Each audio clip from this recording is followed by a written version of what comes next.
The movie's premise is that it takes place in a post-apocalyptic world where humans have returned to the Stone Age and modern civilization has failed. A deadly disease first began to transform humans into cruel mutants many years ago. Since the mutants are always hungry for meat, 99% of the human population has been eradicated, putting them on the verge of extinction. Now, this disease can also be spread through bites. One of the remaining tribes that has found safety within the Grey Rock National Park is shown to us in the first scene. Yuri, a wise and religious man, is in charge of the tribe. He is of the opinion that since everything is transpiring in accordance with God's will, they should not oppose it. His kid, Savin, is a ferocious hunter who everyone admires and respects. The tribe mostly eats leaves and berries, but they occasionally eat small rodents as well. They have a designated hunting area for safety reasons. In recent years, no one has ventured outside. But one day, while Savin and the other villagers were out hunting, they came across an animal on the other side. He persuades his chief father to let him cross the designated line for the sake of fresh meat.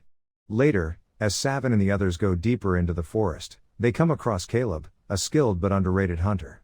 They suddenly hear the roar of an animal nearby, and to Caleb's dismay, Yuri assigns his son the task of leading the attack. The animal appears shortly after. It is a mutilated sloth that has grown to the size of an elephant, much to the horror of everyone. The challenge is hard, but the tribe attacked the sloth under Savin's direction and eventually killed it. However, one of the tribesmen rushes in and screams in pain before they can celebrate. It turns out that he was bitten by a mutant and is now turning into one painfully and slowly. The man begs Savin to save him from his predicament. The boy hesitates to comply, so his father steps in and uses a sharp spear to kill the tribesman. Amal, a man, can be seen looking out over them in the distance. The hunt continues as the tribe returns to the village. Darrell, Savin's hot girlfriend, is shown to us there, and despite living in the Stone Age, she has an amazing skincare routine. It becomes clear that Caleb has a crush on Darrell as he keeps staring at her. His sibling, Miru, is aware of this, and she frequently mocks him for punching above his weight. Later, Yuri expresses concern regarding the mutants' gradual approach to their hideout and suggests that they relocate their settlement elsewhere. Sadly, the idea is rejected by the tribe's elders because they have lived in the current settlement for a very long time. They seem to be even more religious than Yuri and think that God should decide what happens to them. However, Caleb disagrees with the choice because he has always been shunned and ignored. He suggests that the tribe should decide for themselves what will happen and look for other survivors like his deceased father, did Jarrett. Then, it becomes clear that Jarrett had a positive outlook and was convinced that there were other survivors out there.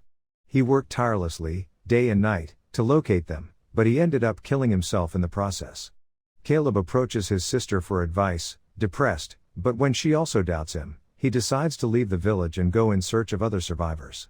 However, he encounters a group of mutants heading toward the hideout before he could get any further. They have discovered the settlement in some way, and they want to kill all of the villagers for food. Caleb changes course in response to the alarm and returns to assist his tribe. The mutants eventually reach the hideout and begin wreaking havoc in the following scene. They launched an all-out assault on the villagers, killing many of them, including Chief Yuri. The surviving tribesmen are instructed by the village elders to seek refuge in a cave after realizing that they are outnumbered. With the help of heavy logs, Miru and the others are able to enter and prevent the mutants from entering. Darrell, Savin, and Caleb, on the other hand, are locked outside and completely exposed to the dangerous animals. After that, the three hide behind a big rock and watch as the mutants try to get into the cave. Darrell and Caleb disagree with Savin's suggestion to attack the creatures from behind. In order to seek assistance, the three leave the settlement and venture deep into the woods. After a while, Caleb takes out a book that his father had given him as a gift when they stopped to drink water from a river. The world described in the book was primitive, or before human civilization broke down. Caleb reveals that his father had taught him and Miru how to read a long time ago. As a result, they are the only people in the forest who can read and write. A mutant suddenly launches an attack on the three while they are engaged in conversation. It turns out to be his father, shocking Savin, Yuri, who has been infected and has taken over. Savin refuses to attack his father because he is paralyzed. Fortunately, the enigmatic man from before, Amal, appears and brings Yuri to his knees. After that, he offers Savin some consolation and reminds him that the mutant was not his father. Amal then examines the noses of the trio for any bleeding. He explains that the disease also spreads through the air, in addition to mutant bites. The only difference is that the transformation process through a bite occurs much more quickly than through an airborne infection, which takes some time to manifest its first symptoms. Amal then reveals in a shocking manner that he is immune to the disease as a result of a treatment, a yellow powder that is extremely difficult to obtain. He then takes them back to his house, which is across a river. It turns out that the mutants hate water and are unable to swim. Amal has maintained a peaceful existence over the years because of this. The trio is shown his son and wife at his house. The latter is displeased with her husband for bringing infected people home, but he believes that Caleb's ability to read makes the risk worthwhile. Amal discusses the origins of the disease later, during lunch. It turns out that in the past, a number of scientists were successful in bringing back extinct animals. However, along with this came a disease that they were unable to control. Due to his close relationship with Caleb's father, Jarrett, Amal is aware of this. Jarrett used his ability to read after the world fell into chaos to conduct extensive research to find a cure for the disease.